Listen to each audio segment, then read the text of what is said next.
ਬਹਾਨਾ ਜੀ ਬੱਚੀ ਨੂੰ ਲਾਣਾ ਛੱਡਣਾ ਹੁੰਦਾ। ਹੁਣ ਤਾਂ 7:30 ਸਕੂਲ ਹੋ ਗਏ, ਹੁਣ ਤਾਂ ਕੋਈ ਉਹ ਗੱਲ ਹੈ ਜੋ ਵਸੀਲੇ ਦੇ अस्सलाम वालेकुम मौलवी साहब, की हाल है? ठीक हो? बड़ी गल है जनाब मेरी के जनाब दा जड़ा ना वो टाइम हो गया है, असी भी ਡੀਕ के ना दोपहर हो गई है। ते दूसरे चाचा जनाब मेरी अन्ना तो भी उत्ते जड़ा जनाब मेरी 8 दिन वास्ते गया सी ते उन्होंने अज 20 दिन हो गए ने।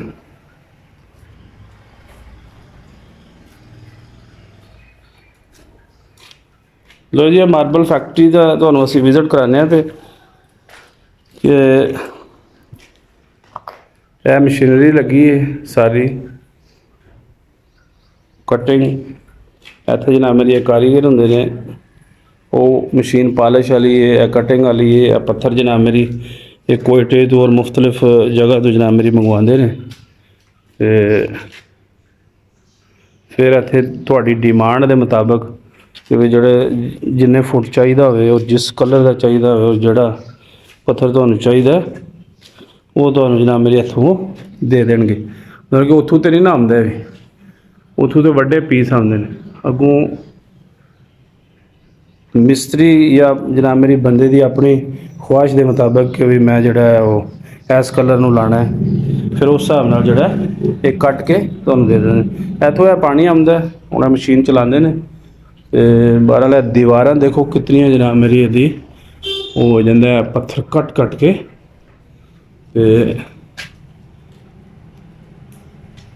देखो ना जिथे प्रैशर नाल जिहड़ा वो लगता है ना, जो चलती है तो सारिया दीवारां जिहड़ियां ने वो तुहाड़ियां थोड़ी जी वैसे दीवारां दूर होवन ना, तो फिर भी जिहड़ा ना पत्थर चूँकि ग्राइंडर ने जो कटना हुंदा है ना इन्हें, तो फिर इन्हें बड़ी दूर तड़ी इहदा प्रैशर होंदा है। माशाअल्लाह जी, यह बड़ी ज़बरदस्त जनाब मेरी चीज़ असी देखने पे भी यह बना रहे ने उस्ताद रितंदर टुर गए ने। यह भट्ठी जे जनाब, ठीक है जी। ये अग बले दी जिस वक्त इन्हें फिट हो जाना, बड़ा ज़बरदस्त इसका डिज़ाइन देखो ना कैसा है। ये इस जगह पर ना है जिथे सामने नज़र आ रहा जी, इत्थे हीटर लगे दा, ठीक है। और पूरी कोठी दे विच तुसी तुहाडी बैठक दे विच कह सकते हो तुसी, ठीक है ना। इनू लाया जाएगा ताकि टंपरेचर जोड़ा है वो बैठक या मेहमान जोड़े आए ने उन्होंने वास्ते जिस वक्त तैयार होंगी ना, माशाल्लाह बड़ी ज़बरदस्त मैं यदी तस्वीर देखी है। तो वैसे पत्थर का जनाब मेरी बड़ा ही कमाल का ही कम होया ये, ठीक है। देखो ना डिज़ाइन, ये अगे जाके होर बेहतरी आएगी। और ये उत्ते भी जनाब मेरी इत्थे जोड़ा वो काफ़ी अच्छा डिज़ाइन है। जी जनाब मेरी तुसी देखो भी एडिया एडिया स्लिपां होंदियां जिहड़ियां पत्थर दियां तुसी देखदे हो ना, अगों कटिंग जिहड़ी होंदी है ये ट्रकां दे विच लोड हो के ते इस किस्म दा वड्डियां स्लिपां होंदियां जे कोई कई मीटरां दे हिसाब नाल ने, हैं फुटां दा ते नहीं है, फुट तो छोटे होंदे ने। ते तुसी अंदाज़ा लाओ कि भी है किड्डी वड्डी प्लेट है। इहनूं फिर तुसी अपनी ख्वाहिश के मुताबिक जिहड़ा ना कटिंग करके जिथे तुसी लाना है, सीढ़ियां ते लाना है, फर्श के थले लाना है, किचन है जनाब मेरी, या होर किसी जगह के उत्ते जिस तरह तुसी तुहाडी पसंद है। यह एक बड़ा ज़बरदस्त जनाब मेरी माशाल्लाह, देखो ना कितना प्यारा कलर है इसदा, है बड़े कलर ने जिस तरह का तुहानूं पसंद है। अज बस फैक्ट्री आए थे, मैं नाले इन्हां दा विजिट ते नाले इन्हां दियां जनाब मेरी मजबूरियां और बेचारे जनाब मेरी किन्ने परेशान ने। मालक खास करके इन्ने लख रुपया ला के 50 60 70 लाख रुपया ला के ते डिपेंड करता जे एक मुलाजम ते कि भी वो जड़ा ना अगर ना आवे तो सारी फैक्ट्री समझ लो तुहाड़ी बंद पई है, ठीक है।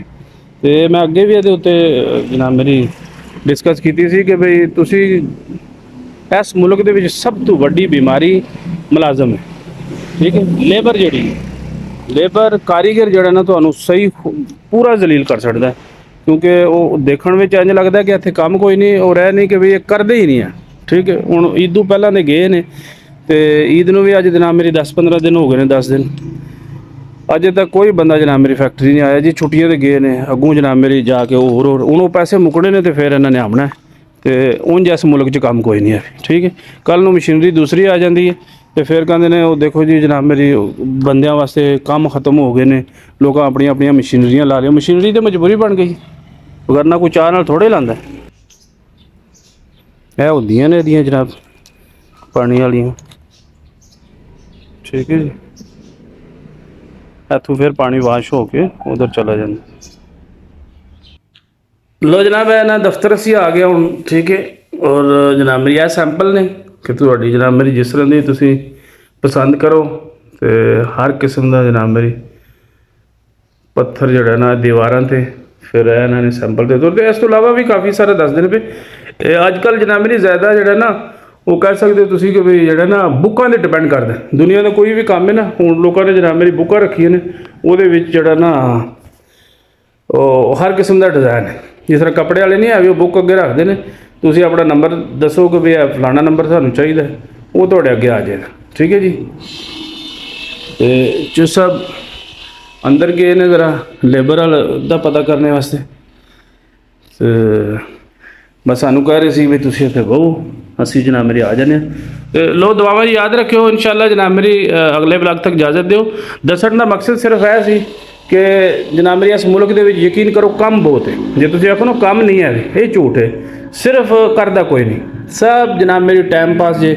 ਉਹ ਤੁਹਾਨੂੰ ਲੇਬਰ ਜ਼ਲੀਲ ਕਰੇ ਦੀ, ਕਦੇ ਵੀ ਇਸ ਮੁਲਕ ਦੇ ਵਿੱਚ ਇਹਨਾਂ ਨੇ ਜ਼ਿੰਮੇਵਾਰੀ ਲਈ ਕੋਈ ਨਹੀਂ। ਲੇਬਰ ਜ਼ਿੰਮੇਵਾਰੀ ਲੈਂਦੀ ਹੈ ਹੀ ਕੋਈ ਨਹੀਂ। ਠੀਕ ਹੈ, ਇਹਨੇ ਲੱਖ ਰੁਪਈਆ ਲਾ ਕੇ ਹੁਣ ਅੱਧਾ ਕਰੋੜ ਰੁਪਈਆ ਲਾ ਕੇ ਬੰਦਾ ਤੇ ਡਿਪੈਂਡ ਕਰਦਾ ਕਿ ਬਈ ਉਹ ਆਵੇਗਾ ਤੇ ਚੱਲੇਗਾ। ਠੀਕ ਹੈ, ਤੇ ਹੁਣ ਕੱਲਾ ਬੰਦਾ ਜਨਾਬ ਮੇਰੀ ਕਿਸ ਤਰ੍ਹਾਂ ਰਿਸਕ ਲਏ ਕਿ ਬਈ ਮੈਂ ਫੈਕਟਰੀ ਲਾ ਕੇ ਕੱਲਿਆਂ ਚਲਾ ਲਵਾਂਗਾ। ਯਕੀਨਨ ਜਨਾਬ ਮੇਰੀ ਲੇਬਰ ਚਾਹੀਦੀ ਤੇ ਇੱਥੇ ਲੇਬਰ ਨੂੰ ਬਿਮਾਰੀ। ਇਹ ਹੀ ਲੇਬਰ ਜਨਾਬ ਮੇਰੀ ਦੂਸਰੇ ਮੁਲਕਾਂ 'ਚ ਜਦੋਂ ਜਾਂਦੀ ਹੈ ਤੇ ਉੱਥੇ ਜਾ ਕੇ ਠੀਕ ਠਾਕ ਕੰਮ ਕਰਦੀ ਹੈ, ਲੇਕਿਨ ਇੱਥੇ ਆਪਣੇ ਮੁਲਕ ਦੇ ਵਿੱਚ, ਆਪਣੇ ਦੇਸ਼ ਦੇ ਵਿੱਚ, ਆਪਣੇ ਵਤਨ ਦੇ ਵਿੱਚ ਇੱਥੇ ਕੰਮ ਨਹੀਂ ਕਰਨਾ। ਠੀਕ ਹੈ, ਇੱਥੇ ਬਦਦੁਆ ਹੈ। ਚਲੋ ਅੱਲਾ ਦੇ ਵਾਲੇ ਅੱਗੇ ਸ਼ੇਅਰ ਕਰਿਓ ਜਨਾਬ ਮੇਰੀ, ਤਾਂ ਕਿ ਦੂਸਰੇ ਭੈਣਾਂ ਭਰਾਵਾਂ ਨੂੰ ਵੀ ਪਤਾ ਲੱਗੇ ਕਿ ਕੋਈ ਬੰਦਾ ਰਿਸਕ ਲੈਣ ਤੋਂ ਪਹਿਲਾਂ ਨਾ ਸੋਚੇ ਕਿ ਵੀ ਮੇਰੀ ਲੇਬਰ ਕਿਸ ਤਰ੍ਹਾਂ ਦੀ। ਜੇ ਤੇ ਲੇਬਰ ਜਨਾਬ ਮੇਰੀ ਉਹਦੇ ਕੋਲ 100% ਹੈ ਤੇ ਫਿਰ ਉਹ ਭਾਵੇਂ ਕਰੋੜਾਂ ਰੁਪਈਆ ਲਾ ਦੇ, ਤੇ ਅਗਰ ਲੇਬਰ ਨਹੀਂ ਹੈ ਵੀ ਤੇ ਬਿਲਕੁਲ ਜਨਾਬ ਮੇਰੀ ਕੰਨਾਂ ਨੂੰ ਹੱਥ ਲਾਏ ਔਰ ਕਦੇ ਜਨਾਬ ਮੇਰੀ ਇੰਝ ਦਾ ਕੋਈ ਕੰਮ ਨਾ ਕਰੇ। ਜੇ ਕਰਨਾ ਹੀ ਹੈ ਤੇ ਕੋਈ ਇੰਝ ਦੀ ਮਸ਼ੀਨਰੀ ਲਾਏ ਜਿਹੜੀ ਆਟੋ ਹੋਵੇ। ਠੀਕ ਹੈ ਨਾ, ਡਿਪੈਂਡੈਂਟ ਨਾ ਹੋਵੇ ਕਿ ਉਹ ਫਲਾਣੇ ਤੋਂ ਬਗੈਰ ਨਹੀਂ ਚੱਲਦੀ। ਬਸ ਸਾਡੀ ਇਹ ਜਨਾਬ ਮੇਰੀ ਜਿਹੜਾ ਨਾ ਅਪੀਲ ਹੈ। ਅੱਲਾ ਦੇ ਵਾਲੇ, ਮਾਸਲਾਮ।